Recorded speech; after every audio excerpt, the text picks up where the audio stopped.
अस्सलाम वालेकुम नाजरीन, आप देख रहे हैं INN चैनल। मैं हूं शेख अहमद अली। इस न्यूज़ बुलेटिन में आइए नज़र डालते हैं दिन भर की बड़ी खबरों पर। मरकज़ी रुयत हिलाल कमेटी सदर मजलिस उलमाए दक्कन ने ऐलान किया है कि जिल हज का चांद नज़र आ गया, लिहाजा 20 जून यानी बरोज़ मंगल को यकुम जिल हज होगा और 29 जून को ईद उल अज़हा होगी। तेलंगाना की तश्कील के 10 साल के मौके पर वज़ीर आला चंद्रशेखर राव ने रियासत में सरसब्जी और शादाबी के प्रोग्राम हरीता हरम के 9वें मरहले का आगाज़ किया। उन्होंने ज़िला रंगारेड्डी के तिमलूर अर्बन फॉरेस्ट में इस प्रोग्राम का आगाज़ किया। कबल अज़ीम वज़ीर आला, जिन्होंने सफारी गाड़ी में पार्क का दौरा किया, तस्वीरी नुमाइश का मुशाहिदा किया। हुकूमत ने इस प्रोग्राम के 9वें मरहले में रियासत भर में 19 करोड़ 29 लाख पौधे लगाने का निशाना मुकर्रर किया। हरीता हरम प्रोग्राम के तहत लगाए गए पौधों की तादाद बढ़ गई है। हुकूमत ने इस प्रोग्राम के लिए 10,822 करोड़ रुपए खर्च किए हैं। कबल अज़ीम वज़ीर आला ने गुलाबी गुब्बारे हवा में छोड़े। महकमे जंगलात के अहदेदारों ने 25 एकड़ के इलाके में 25,000 पौधे लगाने का मंसूबा बनाया। इस प्रोग्राम में वज़रा Sabita Indira Reddy, Indira Karan Reddy, MP Ranjith Reddy, commissioner police Rachakonda Chauhan और दीगर अहदेदारों ने शिरकत की।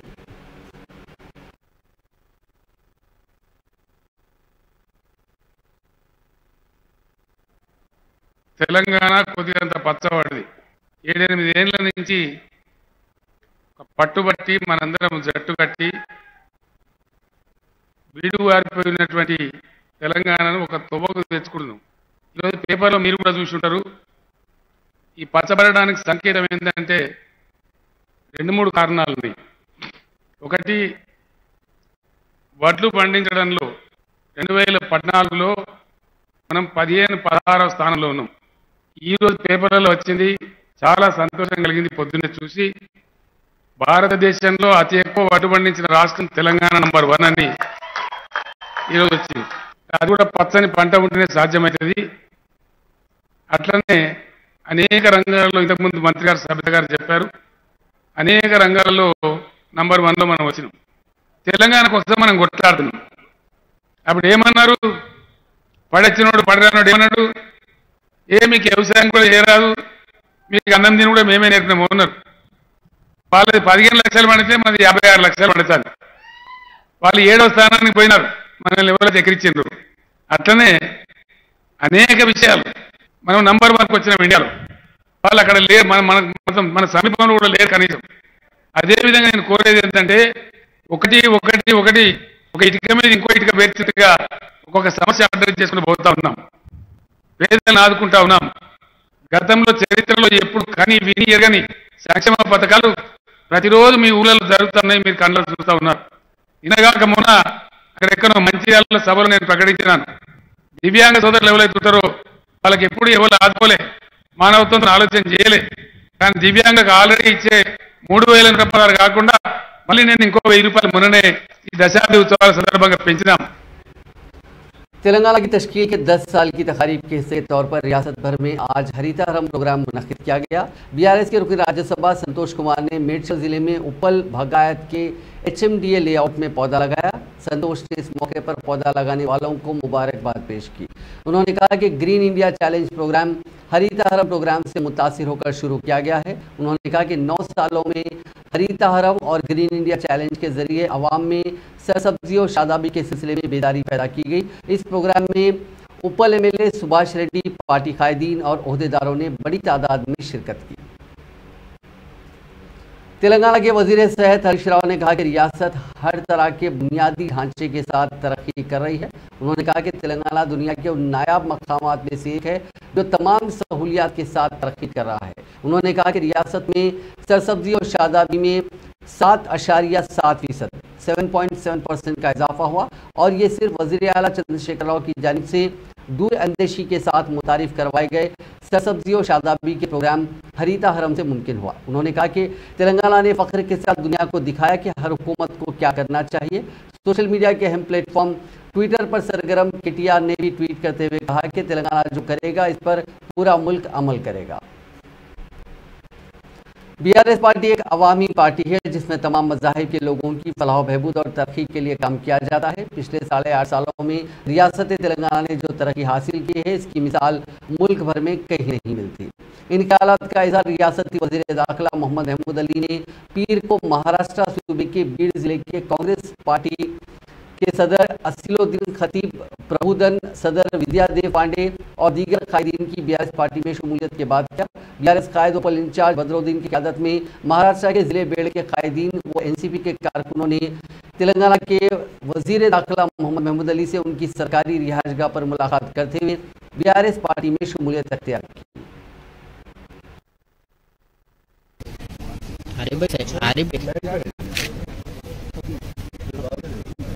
चलो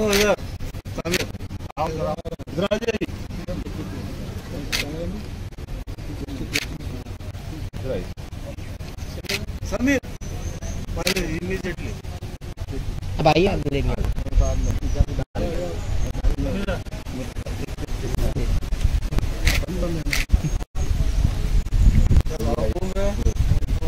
साहब एक ठंडा पकड़ के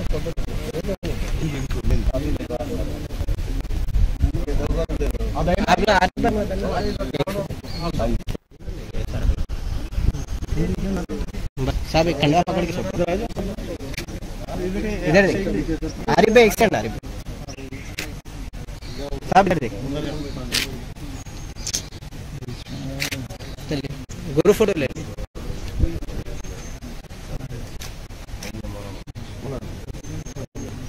बस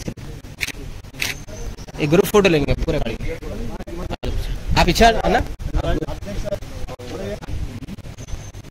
महाराष्ट्र से खासतौर से बीड डिस्ट्रिक्ट से हमारे बहुत से भाई जो है बीआरएस पार्टी में शामिल हुए हैं, उन तमाम का वेलकम करता हूँ। बीआरएस पार्टी का जब से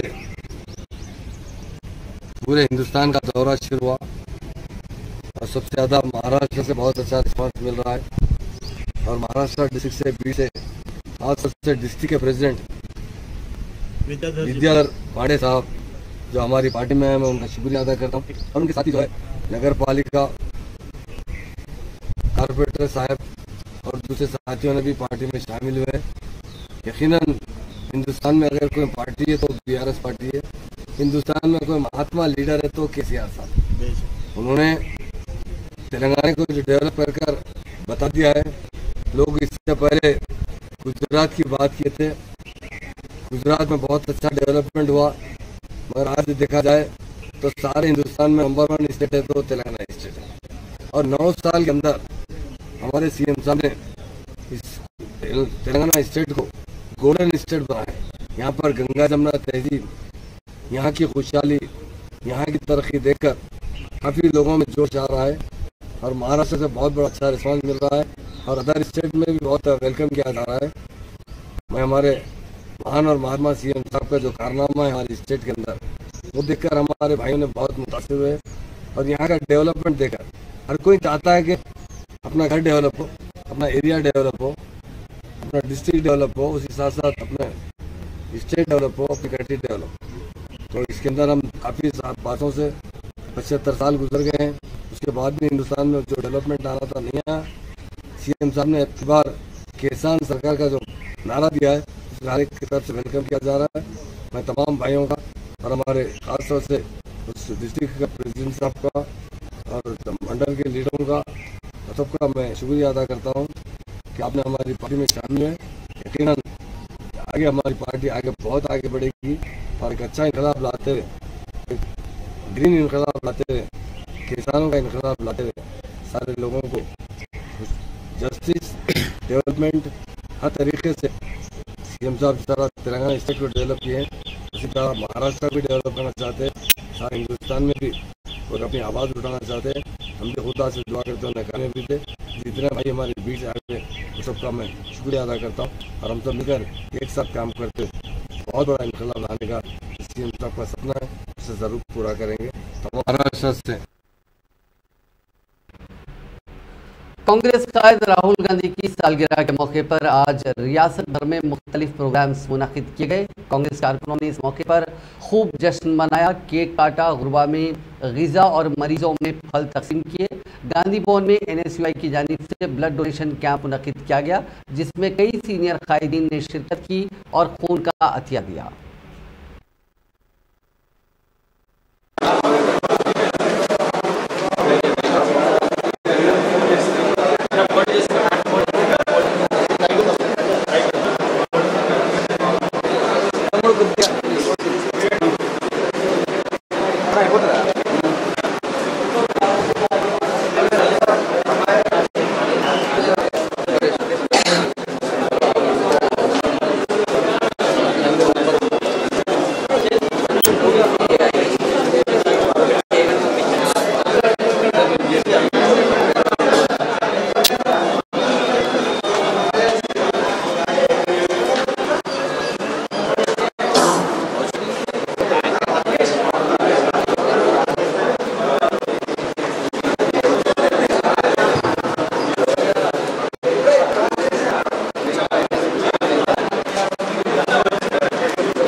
आज राहुल जी के जन्मदिन के अवसर पे उनका 53 ईयर बर्थडे सेलिब्रेशंस में NSUI जो आज ब्लड बैंक में हर जगह पे ब्लड का स्केर्सिटी है, राहुल जी के नाम पे जो NSUI के ऑफिस पर सब लेके ये ब्लड डोनेशन कैंप में वो लोग ब्लड डोनेट करें।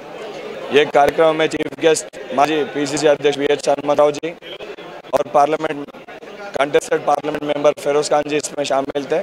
और आज से NSUI ब्लड डोनर्स डायरेक्टरी भी लॉन्च कर रहा है। जिसको भी ब्लड की ज़रूरत है NSUI का हेल्पलाइन नंबर रहेगा, वो लोग हमसे कॉल करेंगे तो उनको ब्लड प्रोवाइड करेंगे, जिसके वजह से ज़्यादा लोग जो खून ना मिलने की वजह से तकलीफ से रहे हो, तकलीफ को भी राहुल जी के जन्मदिन के अवसर से वो दूर करने की कोशिश NSUI कर रही है। इसके बावजूद पूरे तेलंगाना स्टेट बोर्ड में यूनिवर्सिटी के सामने एक टेंट डाल के आज जो ये नफरत के बाजार में मोहब्बत का दुकान खोल के हर एक स्टूडेंट को और नौजवान युवा को फूल दे के नफरत छोड़ो, प्यार से सब मिलजुल के रहना का निनाद जो राहुल गांधी जी ने दिया है, उसको भी हर लोगों में लेके जाने की कोशिश NSUI कर रही है। आज जो राहुल जी के जन्मदिन YSR तेलंगाना पार्टी की सदर वाइस शर्मिला ने कांग्रेस के साबिक सदर राहुल गांधी को सालगिरह की मुबारकबाद पेश की। सोशल मीडिया के अहम प्लेटफॉर्म ट्विटर पर सरगर्म शर्मिला ने अंग्रेजी में किए गए ट्वीट में राहुल गांधी को मुबारकबाद पेश करते हुए कहा कि राहुल गांधी अपने इस्तिक़लाल सब्र के साथ अवाम में जज्बा पैदा करना जारी रखें। राहुल गांधी अपनी संजीदा कोशिशों के जरिए अवाम की खिदमत करते रहे हैं। उन्होंने बेहतर सेहत, खुशी और ज़्यादा कामयाबी के लिए नेक तमन्नाओं का इजहार किया। वाज़ेह है कि हालिया दिनों के दौरान शर्मिला की पार्टी को कांग्रेस में जम करने से मुतालिक मीडिया इत्तलात सामने आई थी, जिसमें कहा गया था कि पड़ोसी रियासत कर्नाटका के नायब वज़ीर आला DK शिव कुमार इसमें सरगर्म रोल अदा कर रहे हैं। बेंगलुरु में शर्मिला की शिव कुमार से मुलाकात के बाद ये मीडिया इत्तलात आई थी, तहम शर्मिला ने उनकी तरदीद की थी। कांग्रेस के सीनियर लीडर व साबिक रुकन राज्यसभा वी हनुमंतराव ने इंतबाह देते हुए कहा कि शहर हैदराबाद के LB स्टेडियम में खेलों के प्रोग्राम के बजाय सरकारी प्रोग्राम मुनक़िद किए जाने पर वो खिलाड़ियों के साथ मिलकर भूख हड़ताल करेंगे। उन्होंने कहा कि मुत्तहिदा आंध्र प्रदेश में वज़ीर आला YS राजशेखर रेड्डी के दौर में CM कप क्रिकेट टूर्नामेंट मुनक़िद करते हुए कामयाबी हासिल करने वाले खिलाड़ियों में नकदी इनाम की फौरी तक़सीम अमल में लाई गई थी। उन्होंने इल्ज़ाम लगाया कि हालिया मुनक़िदा CM कप में बेहतर मुजाहरा करने वालों को हुनूस नगद इनाम की रकम नहीं दी गई। उन्होंने कहा कि मरकजी और रियासती हुकूमतें खेलों में बैनुल अक़वामी सतह पर बेहतर कारकर्दगी दिखाने वालों की हिमायत नहीं करती। कांग्रेस के सीनियर लीडर व साबिक रुकन पार्लियामेंट पूनम प्रभाकर ने रियासत में जल्द होने वाले इंतखाबात के सिलसिले में कांग्रेस के उम्मीदवारों का इंतखाब वज़ीर आला व BRS के सरबराह चंद्रशेखर राव की जानिब से किए जाने से मुतालिक सदर रियासती BJP बंडी संजय के रिमार्क्स की शदीद मजम्मत की और उन पर शदीद तनकीद की। उन्होंने रिमार्क किया कि बंडी संजय जोकर की तरह बात कर रहे हैं, उनका दिमाग खराब हो गया है। ये कहते हुए कि बंडी संजय के रिमार्क मज़हब का कैद है। उन्होंने कहा कि बंडी संजय कर्नाटक में जाफरानी जमात को हुई शिकस्त को बर्दाश्त नहीं कर पा रहे हैं। उन्होंने कहा कि BJP और BRS कांग्रेस को कमजोर करने की साजिश कर रहे हैं।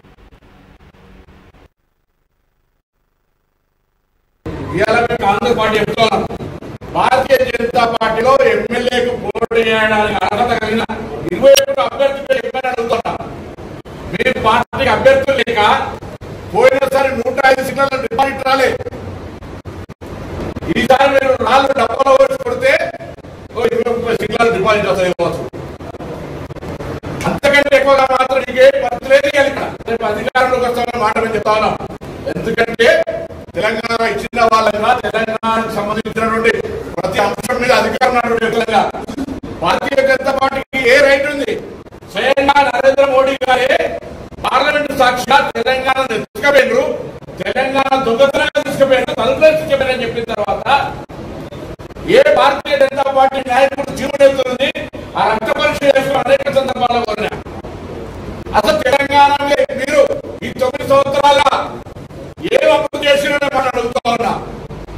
అది ఒక మాట కనీసం పార్లమెంటులో కరీంనగర్ పార్లమెంట్ నియోజకవర్గానికి సంబంధించిన సమస్య కూడా మా పార్టీ వాళ్ళు నిన్న ప్రోగ్రాం చేశారు. కాంగ్రెస్ పార్టీకి సంబంధించిన వాళ్ళు అడుగుతున్నారు కదా, ఆ రైల్వే బ్రిడ్జ్ నువ్వు తెచ్చినా రాష్ట్ర ప్రభుత్వం తెచ్చిందా? అసలు ఫౌండేషన్ కుటుంబ సౌకర్యం ఫౌండేషన్ లేదు, నిధులు లేవు, దాని పేరు మీద వాళ్ళు తెచ్చినా కొట్టాడతాను. అదే కాదు తిరుపతి రైలు ప్రజలకు ఏ అధికారంలో ఉన్నావు? ప్రధానమంత్రి ఇట్లా అంటాడు, అమిత్ షా ఇట్లా అంటాడు. వారానికి రోజు వేయలేవు.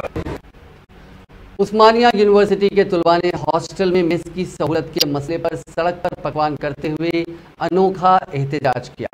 यूनिवर्सिटी में स्पोर्ट्स हॉस्टल के लिए मेस की सहूलत न होने की शिकायत करते हुए उन तुलबा ने ये एहतजाज किया। उन्होंने बरहमी का इजहार करते हुए कहा कि इस खुसूस में ओहदेदारों को तवज्जो दिलाई गई है, ताहम उन्होंने इस मसले को नज़रअंदाज कर दिया। तुलबा ने अपने मुतालबे की हिमायत में नारेबाजी भी की। उन्होंने कहा कि इस माह की 5 तारीख से मेस को खोला गया, ताहम उनके फिजिकल एजुकेशन डिपार्टमेंट के लिए मेस की सहूलत फराहम नहीं की गई। उन्होंने कहा कि गुज़िश्ता 20 दिनों से मुख्तलिफ शक्लों में एहतजाज जारी है। प्रिंसिपल, रजिस्ट्रार, वार्डन्स और दूसरों पर इस मामले को छोड़ रहे हैं। उनके मसले का मुस्तकिल हल नहीं निकाला जा रहा है। మెస్ ఓపెన్ అయితే ఇప్పటి వరకు మా ఫిజికల్ ఎడ్యుకేషన్ డిపార్ట్మెంట్ కి ఇప్పటి వరకు కూడా మెస్ లేదు. దాని గురించి మేము గత 20 రోజుల నుంచి మా నిరసన డిఫరెంట్ విధాలుగా మేము తెలియజేస్తున్నా కానీ మా ప్రిన్సిపల్ కానీ రిజిస్టర్ కానీ లేకపోతే దానికి సంబంధించిన వార్డెన్స్ కానీ ఎవరు కూడా దానికి కల్లిబుల్లి కబుర్లు చెప్తూ ఒకరి పైన ఒకరిని నెట్టేస్తూ కాలని తీసుకుంటూ పోతున్నారు తప్ప మాకు పర్మనెంట్ సొల్యూషన్ ఏం చేయట్లేదు. దీని గురించే కాదు, మా యూనివర్సిటీ మా డిపార్ట్మెంట్ లో ఓపెన్ డ్రైనేజ్ ఖరాబ్ అయ్యి 2 నెలలకు పైగా అవుతుంది. దానికి సంబంధించిన ఇబ్బంది పడుతున్నామని 2 నెలలుగా మేము మా ప్రిన్సిపల్ చెప్పినా కానీ ఇప్పటికీ దాని గురించి కొంచెం కూడా దాన్ని రెక్టిఫై చేసే ప్రయత్నం చేయట్లేదు. మొన్నటి వరకు వాటర్ లేదు. అన్ని సమస్యలు ఫిజికల్ డిపార్ట్మెంట్ లో ఉన్నాయి. వాటి గురించి చెప్తే పట్టించుకునే వాళ్ళే లేదు. 2 నెలల్లో మాకు 10 రోజుల్లో నెక్స్ట్ వచ్చే 10 రోజులు మాకు సెమిస్టర్ ఎగ్జామ్స్ ఉన్నాయి. మేము సెమిస్టర్ ఎగ్జామ్స్ కి ప్రిపేర్ అవ్వాలా? ఇప్పుడు మాకు లేని ఇబ్బందుల గురించి పోట్లాడుతూ రోడ్లు తిరగాల. ఈ చదవాలా, మేము చదువుకోవాలా? 10 రోజులు ఉండే సెమిస్టర్ ఎగ్జామ్స్ కి ఎలా ప్రిపేర్ అవ్వాలి? అక్కడ నీళ్లు ఉండవు, డ్రైనేజ్ ఉంటుంది, ఇక్కడ వాటర్ ఉండవు, మాకు ఫుడ్ ఉండదు. మా సమస్యల గురించి మేము కొంచెం మెస్ ఓపెన్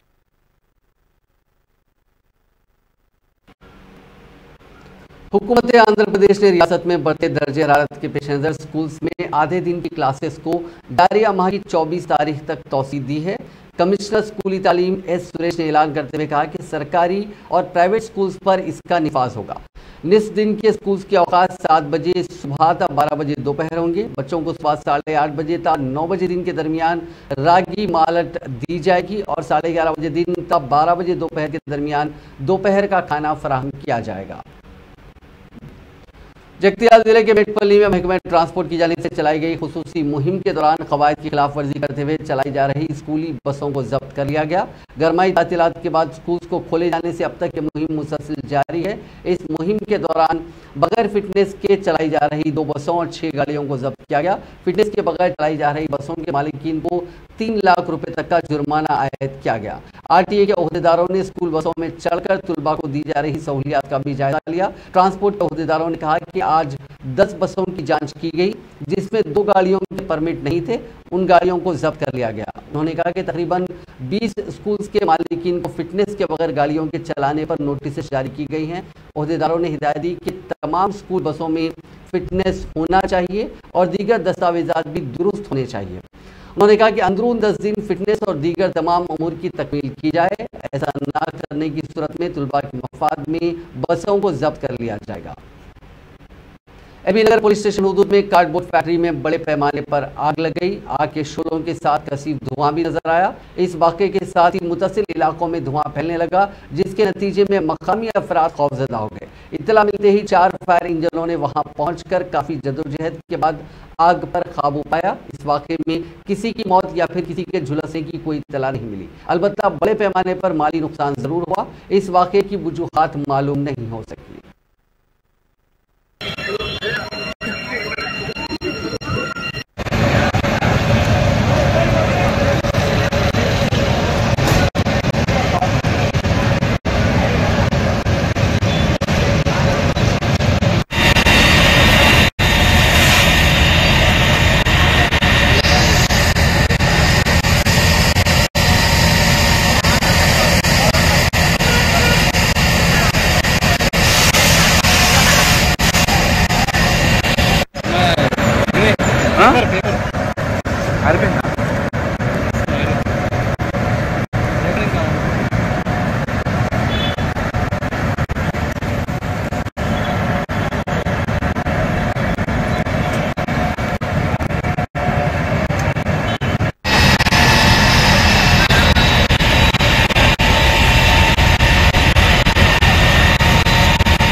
मैदान हदूद में बड़े पैमाने पर नशावर इंजेक्शन जब्त किए गए। 400 एफाटामाइन सल्फेट इंजेक्शन को जब्त किया गया।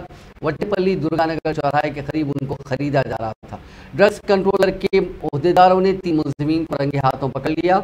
NDPS एक्ट के तहत मुलजिमीन के खिलाफ मामला दर्ज किया गया। ओहदेदार इस बात की जाँच कर रहे हैं कि बड़ी तादाद में ये इंजेक्शन कहाँ से लाए गए थे और किसकी ईमा पर लाए गए थे। मुलजिमीन की शिनाख्त जिम ट्रेनर सतीश, राहुल और सोहेल के तौर पर की गई। पुलिस असल मनसूबा साज के बारे में मालूमात हासिल करने की कोशिश कर रही है। साथ ही ये भी मुलजिमीन से पूछगछ के दौरान मालूमात हासिल करने की कोशिश की जा रही है कि ये इंजेक्शन क़ब्ल अज़ीं किसको फरोख्त किए गए थे।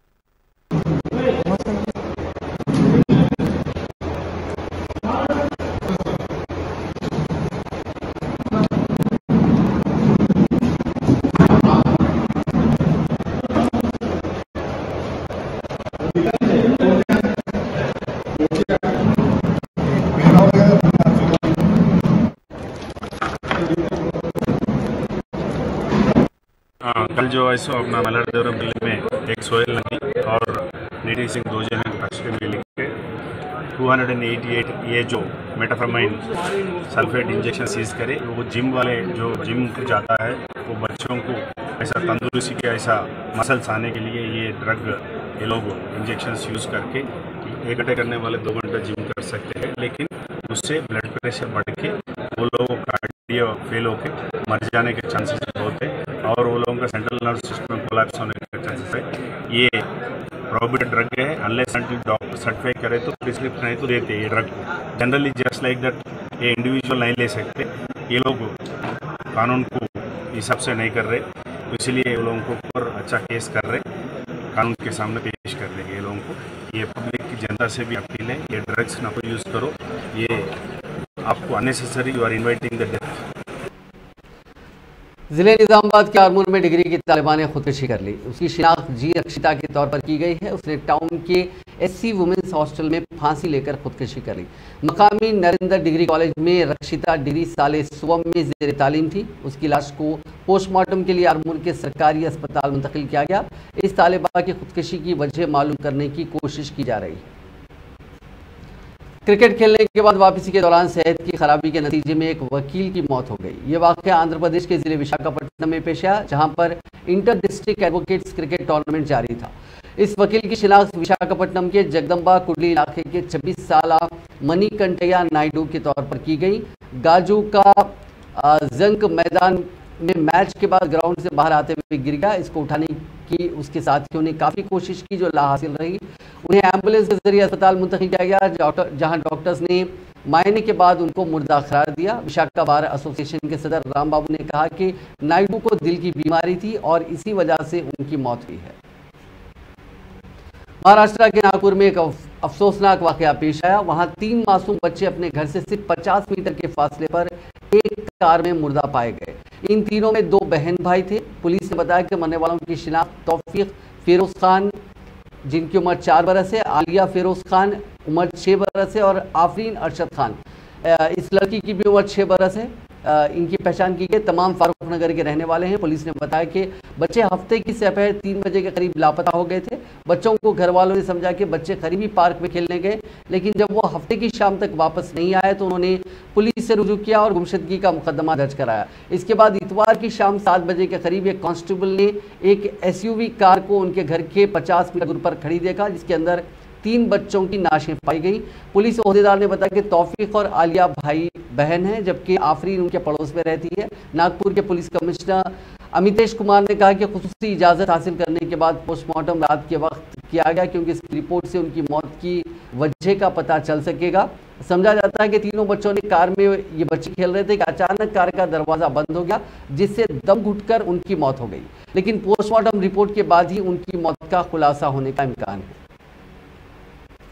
तमिलनाडु के कडलूर में वाक़े पट्टम मक्का में पीर की सुबह 2 बसों की आमने सामने की टक्कर हो गई, जिसमें 7 लोगों की मौत हो गई और दीगर 40 जख्मी हो गए। हादसे के फौरन बाद मकामी लोग और पुलिस मौके पर पहुंची और जख्मियों को अस्पताल पहुंचाया। जख्मियों में कुछ की हालत संगीन बताई जा रही है। सीनियर पुलिस अफसरान और रेवेन्यू अफसरान भी जाए हादसे पर पहुंचे। पुलिस ने बताया कि वाकये के बाद मकामी लोगों ने जख्मियों की फौरी तौर पर मदद की। उन्होंने पुलिस को इत्तला भी दी। मौके पर पहुंची पुलिस ने लाशों को पोस्टमार्टम के लिए भेज दिया। शुरुआती जांच में एक बस में आगे का टायर फटने की जानकारी सामने आई। गालिबन टायर फटने की वजह से ड्राइवर ने अपना कंट्रोल गंवा दिया और सामने से आ रही दूसरी बस से टकरा गई। इम्फाल मगरबी जिले में मिलिटेंट्स के साथ तसादुम में एक जवान जख्मी हो गया। इन इंतहा पसंदों ने इलाके में 5 मकानात को आग लगा दी। हुक्काम ने पीर को जानकारी दी। दिफाई ज़राए ने बताया कि मुसल्लह शरपसंदों ने इतवार को और पीर की दरमियानी शब इम्फाल मगरबी जिले के चिंकुमंग गांव और कांटो सिबल में फायरिंग की, जिसमें एक जवान जख्मी हुआ। फौज ने इलाके के लोगों को जहन में रखते हुए कंट्रोल शुदा जवाबी कार्रवाई शुरू की। एक फौज का जवान गोली लगने से जख्मी हुआ और उसे फौरी तौर पर लीमा खोम के फौजी अस्पताल ले जाया गया। अब उसकी हालत मुस्तहकम है। एक दिफाई तर्जुमान ने बताया कि इलाके में इजाफी दस्ते तैनात कर दिए गए हैं और मुश्तरका कार्रवाइयाँ की जा रही हैं।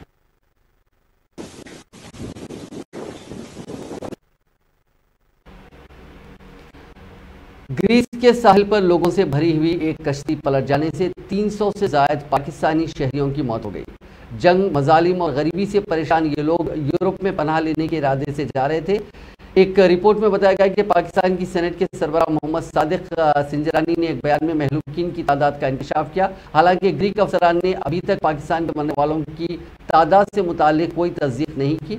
वाज़ेह है कि पाकिस्तान इस वक्त गुज़िश्ता कुछ दहाइयों में अपने सबसे ख़राब माशी हालात का सामना कर रहा है। यही वजह है कि कई पाकिस्तानियों ने मुल्क छोड़कर दूसरे मुल्क में पनाह ले ली है।